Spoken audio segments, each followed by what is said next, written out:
If you guys didn't know, Apple announced its latest iPhone. So I did watch the entire presentation, and I gotta say, I wasn't really blown away by any of the announcements, but I'm pretty sure they're gonna sell a lot of these new iPhone 8, iPhone 8 Plus, and even the iPhone 10. But the more that I thought about the iPhone 10 and where it sits in the greater scheme of things, the more I question whether or not it's a disruptive thing.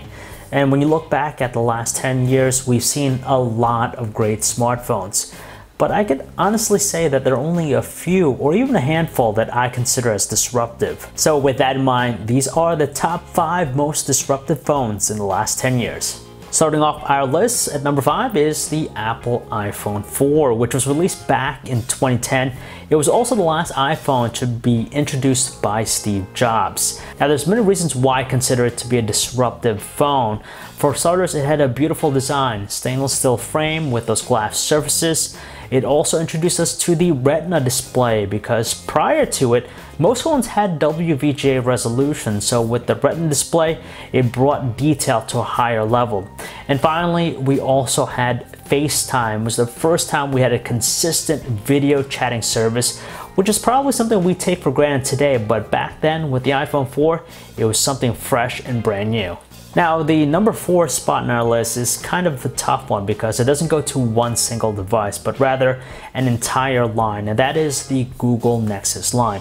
So why is it disruptive? Well, there are several reasons why. For starters, it unified the Android platform, meaning Google took control of the manufacturing, the development, and the design of the phone itself. Google collaborated with many manufacturers like HTC, Motorola, Huawei, LG, and Samsung, to name a few, and it was nice because it brought different ideas to the table. Now, the most disruptive thing about the Nexus line is the fact that they offered a vanilla Android experience, because before it, Android had so many different experiences, different skins. You had Motor Blur, you had Samsung's TouchWiz, you had all these different types of experiences.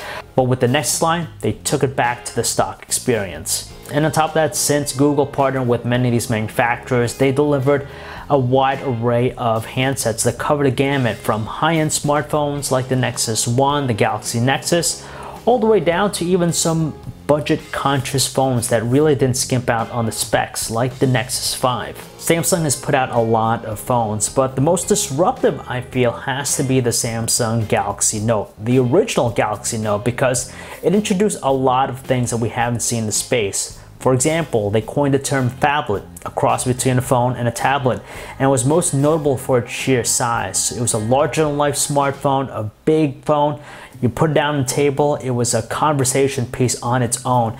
And on top of that, not only was it rich with the specs, it was just gigantic, almost obnoxiously large, but also reintroduced us to the stylus, because before this handset came out, the stylus was pretty much dead, but they brought it back with the S Pen, and it was used effectively to enhance the overall experience. So those are some of the reasons why this phone is disruptive. And with its success, it ushered in a new era where consumers were now looking for larger phones, so it proved that bigger was definitely better. Number 2 on our list is none other than the Motorola Droid, which was released back at the tail end of 2009. This phone probably brought Android to the masses because of its campaign, its marketing, also the hardware and the features it brought to the table, but it is disruptive on so many levels. Back then, the Motorola Droid brought a lot of things to the table. It was probably one of the most successful Android phones because before it, all the other Android phones were pretty much cookie cutter, but this had an industrial design like no other. It featured a physical keyboard, so you had that option for you.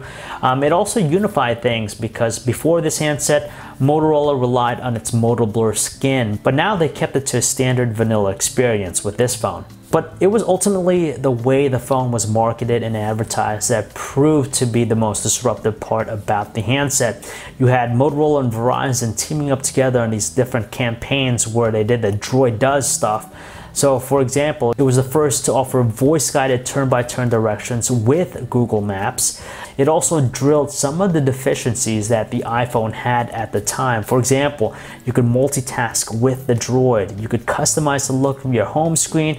You could have widgets. And yes, you could even swap out the battery. So what other phones couldn't do, Droid does. And this last phone shouldn't be a surprise because it revolutionized the smartphone landscape, and that's none other than the original iPhone. It was a landmark device because it changed our perception of what is a smartphone. So some things we take for granted today, back then in 2007, these were new ideas that we haven't seen before. For example, the original iPhone brought us the concept of pinch gestures, something we take for granted now, but back then, being able to use your two fingers to zoom in or zoom out was revolutionary. You also had kinetic scrolling.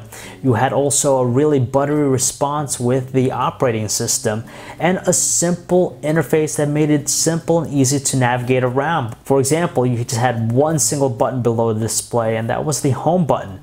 All of these are small things we take for granted now, but back in 2007, these were remarkable features we haven't seen before, and we still haven't seen a phone that's as disruptive as the original iPhone. So what do you guys think about this list? What are some of your most disruptive phones in the last 10 years? So if you guys want to learn more about any of the phones I talked about in this video, you can check out our website, PhoneArena.com. This is John V, signing out.